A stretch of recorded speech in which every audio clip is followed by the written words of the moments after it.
Operation सिंदूरची माहिती आणि भारतीय ऐक्याचा संदेश जगभरात पोहोचवण्यासाठी सर्वपक्षीय खासदार विविध देशात आता जाणार आहेत। यासाठी विशेष नियोजन केंद्र सरकारने आखले। विरोधी पक्षातील विविध खासदारांना सहभागी होण्याचे आवाहन देखील करण्यात आले। यात मल्लिकार्जुन खरगेंसह विविध खासदारांच्या नावांचा समावेश आहे।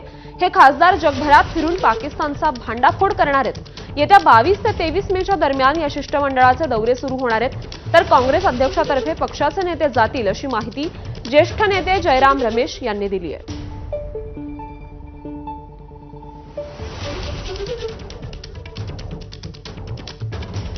त्यामुळे भारताकडून आता आंतरराष्ट्रीय स्तरावर एक महत्त्वाचं पाऊल उचललं जातंय।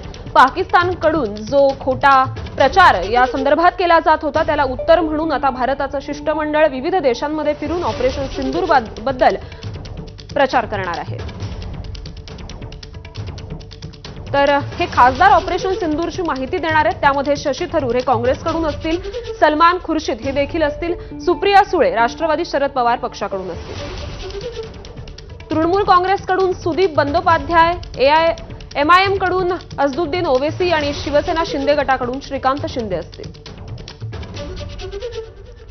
द्रमुककडून कनिमोळी असतील, भाजपकडून बैजयंत पांडा, शिवसेना ठाकरे गटाकडून प्रियंका चतुर्वेदी।